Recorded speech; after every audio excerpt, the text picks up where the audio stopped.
2025 এবং তার পরবর্তী সময়ে উচ্চ মাধ্যমিক যে সকল পরীক্ষার্থী ছাত্রছাত্রীরা রয়েছে তাদের জন্য এই মুহূর্তে West Bengal council of higher secondary এডুকেশনের তরফ থেকে অত্যন্ত গুরুত্বপূর্ণ একটি নির্দেশিকা কিন্তু জারি করা হয়েছে।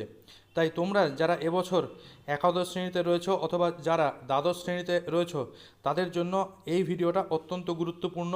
এই নির্দেশিকাটি তোমাদের সকলেরই জানা দরকার। তাই নির্দেশিকাটি কী রয়েছে তা একটু ভালো করে শুনে নাও এবং অবশ্যই তোমার বন্ধুবান্ধবরা রয়েছে তাদেরকে অবশ্যই খবরটা কিন্তু অতি দ্রুত শেয়ার করে দাও। তাহলে চলো দেখে নিই যে নির্দেশিকাটি কী রয়েছে।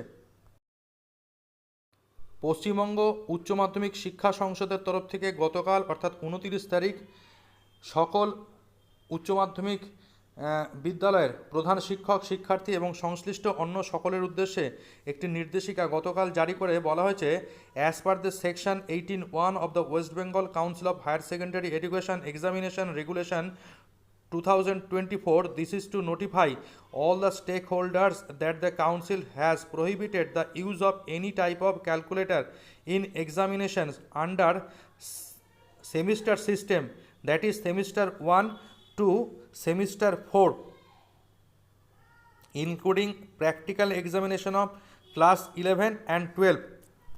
অর্থাৎ West Bengal council of higher secondary education তাদের রেগুলেশন 2024-এর ধারা 18(1) অনুসারে সমস্ত সংশ্লিষ্ট পক্ষকে অবহিত করছে যে কাউন্সিল তার সেমিস্টার সিস্টেমের অধীন পরীক্ষাগুলোতে যে কোনো ধরনের ক্যালকুলেটর ব্যবহার নিষিদ্ধ করছে এবং সেটা সেমিস্টার 1 থেকে সেমিস্টার 4 পর্যন্ত একাদশ এবং দ্বাদশ শ্রেণীর ব্যবহারিক পরীক্ষার ক্ষেত্রে। অর্থাৎ তোমরা বুঝতেই পারছো তোমাদের একাদশ শ্রেণীর দুটি পরীক্ষা এবং দ্বাদশ শ্রেণীর দুটি পরীক্ষার ক্ষেত্রে তোমরা যে কোনো প্র্যাকটিক্যাল যে পরীক্ষাগুলি আছে সেই পরীক্ষাগুলোর ক্ষেত্রে কিন্তু তোমরা ক্যালকুলেটর ব্যবহার করতে পারবে না। এছাড়া আর কি বলা হয়েছে নোটিশে একটু দেখে নিই। Henceforth, the student or examinees must not carry or bring calculators in the examination hall or venue premises during the examination of any semester of class 11 and 12, both theory and practical examination. অর্থাৎ ছাত্রছাত্রীরা তাদের একাদশ এবং দ্বাদশ শ্রেণীর practical এবং theoretical যে কোনো পরীক্ষার ক্ষেত্রেই তারা তাদের পরীক্ষা হল বা ভেন্যু প্রাঙ্গণে ক্যালকুলেটর বহন করতে পারবে না।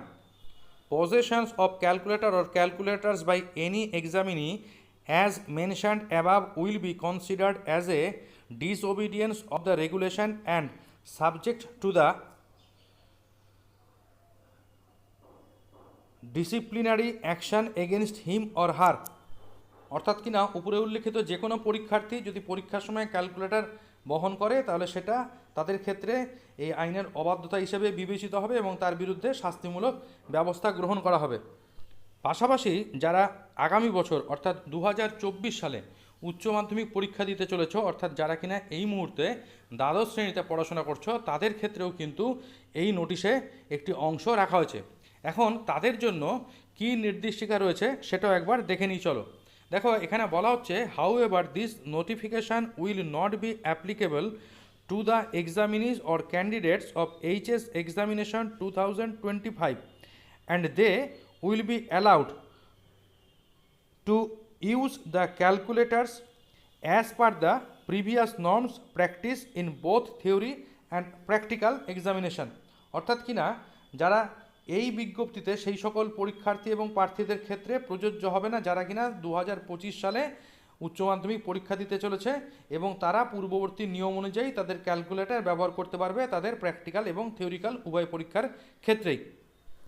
গতকাল উচ্চ মাধ্যমিক শিক্ষা সংসদের সভাপতি ডক্টর চিরঞ্জীব ভট্টাচার্য কিন্তু এই নোটিশটি জারি করেছেন এবং এই অনুযায়ী প্রয়োজনীয় ব্যবস্থা সংশ্লিষ্ট সকলকে গ্রহণ করার জন্য তিনি অনুরোধ করেছেন।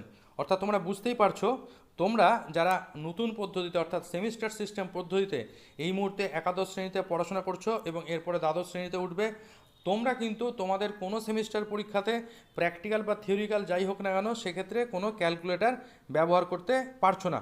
তবে যারা পুরনো সিলেবাস অনুযায়ী পড়াশোনা করছে এবং আগামী বছর উচ্চ মাধ্যমিক দিতে চলেছে তারা কিন্তু এই নিয়মের আওতাভুক্ত হচ্ছে না, অর্থাৎ তারা তাদের পূর্ববর্তী নিয়ম অনুযায়ী পরীক্ষা হলে ক্যালকুলেটর ব্যবহার করতে পারবে। এই ছিল আজকের জানানোর মতো বিষয়। অবশ্যই তোমরা তোমাদের বন্ধুদের সাথে এই খবরটা কিন্তু শেয়ার করে নিও। এবং নিচের কমেন্ট বক্সে অবশ্যই কমেন্ট করে জানাবে যে উচ্চ মাধ্যমিক শিক্ষা সংসদের এই নতুন নির্দেশিকা তোমাদের ক্ষেত্রে কতটা ভালো হলো বা কতটাই বা খারাপ হলো। আজকের মতো এইটুকুনি, আবার খুব তাড়াতাড়ি ফিরবো নতুন কোনো আপডেট নিয়ে। ততক্ষণ পর্যন্ত ভালো থেকো সকলে।